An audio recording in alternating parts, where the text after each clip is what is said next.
Hello YouTube, my name is Lana and I would like to take you with me on an awesome trip to our Phipps conservatory botanical garden in Pittsburgh, Pennsylvania.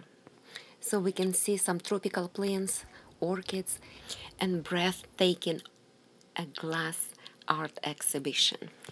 A glass artist, Jason Gamroth, created about 40 sculptures of orchids and other tropicals like Venus flytrap and lady sleeper orchid and even lotus plant.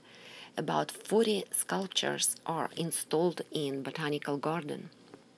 It took him a full year to create the new art for this show. He begins by sketching the flower and scaling it to massive proportion. Then in a furnace which is 2000 degrees Fahrenheit, he will melt 1,000 clear glass rocks into a shape of a flower. After he removes it from the furnace, he uses a torch with a 5,000 degrees flame to hit small areas of the glass so that they can be molded. He shapes them with all the details into wavy petals, and it takes only seconds for glass to stay soft like a Play-Doh, so you have to work fast.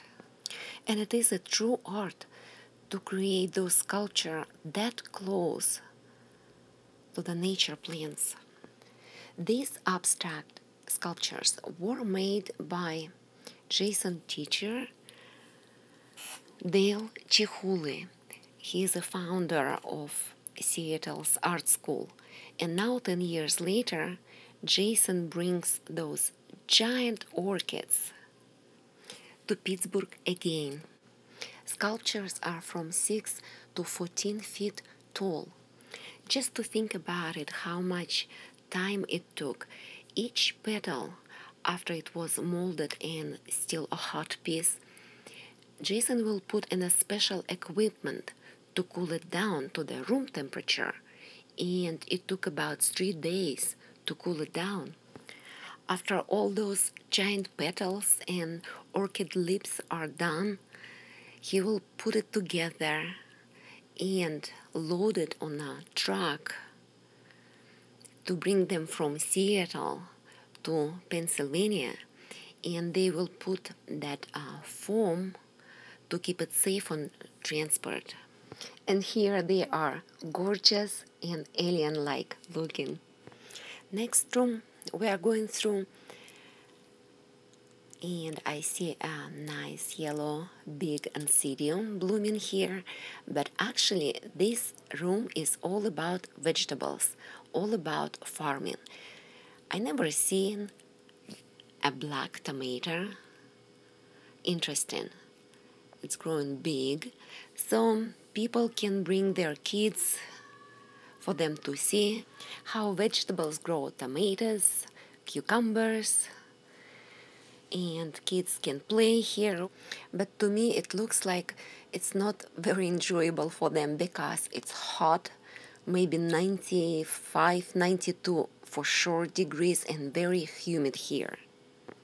It does not look to me those kids will love to become farmers in the future after they grow up. Now it's really hot here, and to get here tickets are not cheap. We paid $19 per adult and $12 for our 10-year-old daughter. I grow a mandarin tree also in a big huge pot. Those are nice. Mine is small and it has only 3 fruit on it, but hopefully they will turn orange someday. Next room we went through was a bonsai tree room. I never can understand how those Chinese and Korean trees can grow in those plates, like a dish plate. Maybe it's just me, but I always feel sad for them because I think like poor roots, they're suffering. Yes, and suffering for 100 or 150 years already. Maybe it's me, but I feel the same way like I feel when I see animals in the zoo. I better go back and enjoy looking at the beautiful glass phalaenopsises. Are not they alien looking? A person can sit under that phalaenopsis. On the internet, I found a picture of Jason, and he's sitting right underneath of one. Then in the outside little garden, I found Ionium, very odd looking plant. Looks like a black rose on a stem. Actually, it's not black, it's very dark purple. To me, it's very artificial looking plant, but I liked it. There is cannas and pitcher plants. They attract insects with the odor of nectar.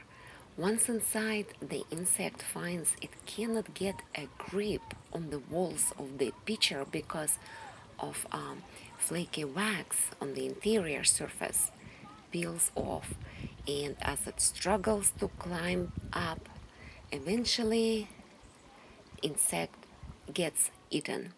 And I heard like a big ones can even eat a mice. Not those. Those are a glass plants. Aren't they beautiful? Those sculptures actually from the previous collection from 2007. So these are not new. And this kind of like a flame, I don't even know what kind of plants those represent, but the master plan was to put orchid-like or pitcher plants-like glass art next to the real plants. So if you're visiting the exhibition and some plants are not in bloom, looking at those sculptures will give you idea how they bloom. Bromeliad plants everywhere, and every time I come to botanical garden, they are in bloom, or it looks to me like they're always in bloom. Sometimes the bromeliad plants, they have that pink cup inside and looks like it's blooming, but it's not. Finally, I made it to the orchids room. There is few phalaenopsises. Oh, I like this red one. Too bad it does not have ID tag. I guess it's not a blooming season for them. Mine bloom in the early spring for me. But this is a nice big white cattleya, very fragrant. I still like cattleyas, I still like phalaenopsises. That red one really catching my eye. I wish I know the name for it because it does not look like something belongs to Home Depot or Lowe's. Blooms are very waxy looking flowers. Oh, I got excited when I saw Dendrobium bracteosum. I have one, and all last winter I was torturing it with a winter rest, but I guess it does not need a winter rest. Oh, nice Aliciora in a full bloom, beautiful. Yeah, this winter I'm gonna still water my bracteosum. Yeah, last winter he did not get a drop of water. And this is a Renanthera, red dragon. Renanthera is a pride and joy of Phipps conservatory. I know this is a baby or a keiki of a big plant they have somewhere else, and it's a very tall plant. There is not too many kinds of Renanthera in Mother Nature, only 15, and that beautiful red is one of them. This pink Vandaceous looks pretty to me, and they put it in a nice basket. Basket almost looks like it's made of air plants, tillandsias, and that air vanda, that's what the tag says, looks very much like air radius norma I have, and it bloomed for me beautifully. Here is a huge plant, Prothsakea. fragrance. Wow, you can imagine only how old it is, maybe 20 years old. And it says it belongs to epidendrum group. To me it looks like encyclia, but definitely says epidendrum group, Prostheclia.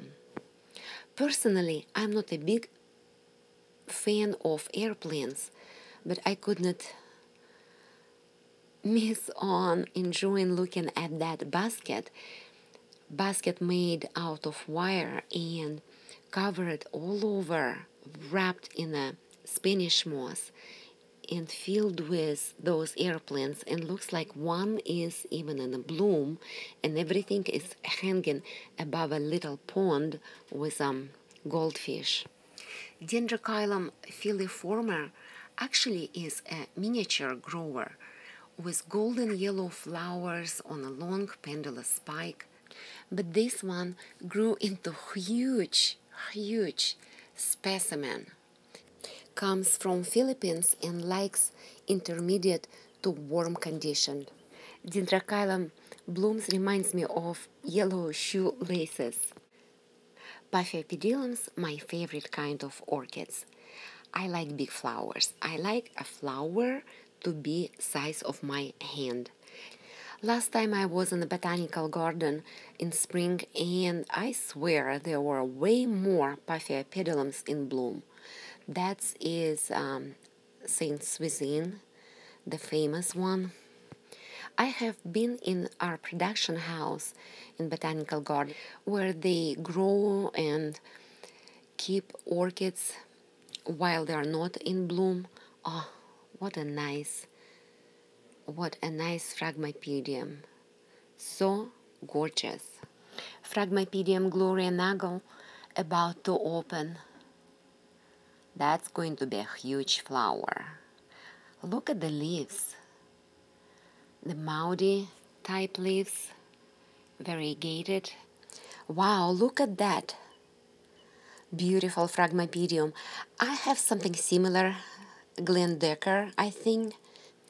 It is very enjoyable to walk up and down in between those tropical heaven.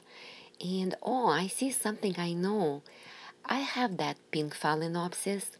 One day I was volunteering in a Phipps conservatory, and we were selling bulbs away, like $5 pot with Oncidium hybrid or Phalaenopsis, and I got that pink one and I brought home that day. She has no idea, but I call it pink cloud. A very healthy looking coelogeny in a bloom. Looks like it's potted in the bark, and bulbs are very clean. No black or dark brown spots, no signs of fungus. Mine are planted in mix of bark and sphagnum moss, and I keep them on the wet side, but looks like this plant is very happy. This dendrobium named Suckle Blue, but the flowers looked purple to me. There is not too many florets in a true blue color, but still beautiful, and another spike to open, and I like that wide edges on the petal. A light green, almost a mint or lime color in this dendrobium,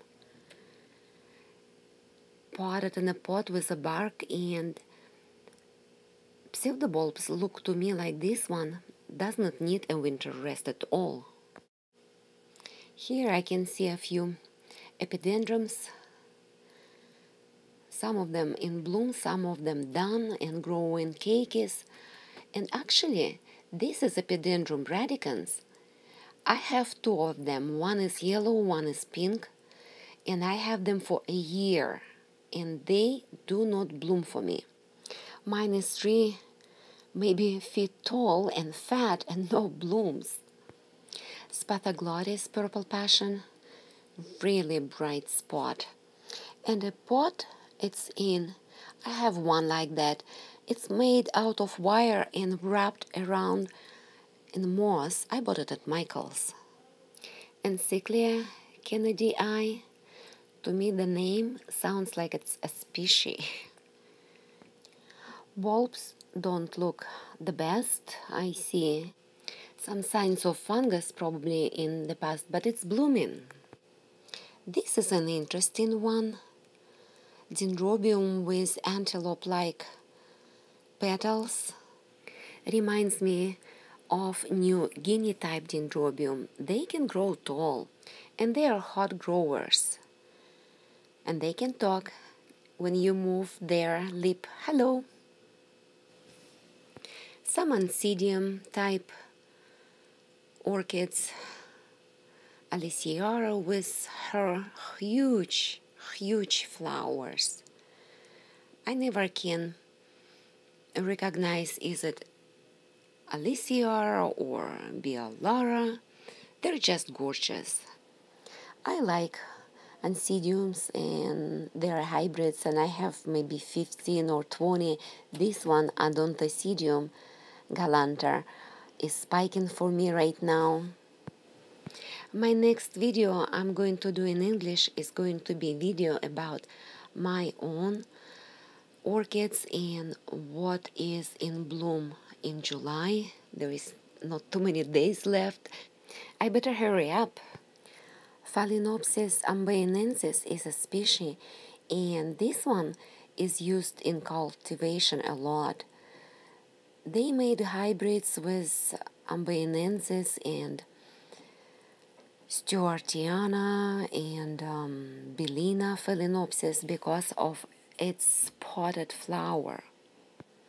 Yeah, video turned out to be pretty long, but what can you do? When I get into that orchid heaven in our Phipps conservatory in Pittsburgh, I can't stop filming. I want to share it with you. I have a YouTube channel now for 1 year, and I was making video in Russian language. I have so many friends who speaks English only, and they grow orchids, and I decided to try to do video in English. So I will try to upload 2 videos a week. The same video, publish it twice, one in Russian language, one in English. So you guys bear with me. I'm at that stage when I don't speak Russian, my native language, good no more, and I don't speak a good English either. So bear with me. Thank you for watching, guys. Happy growing. Bye.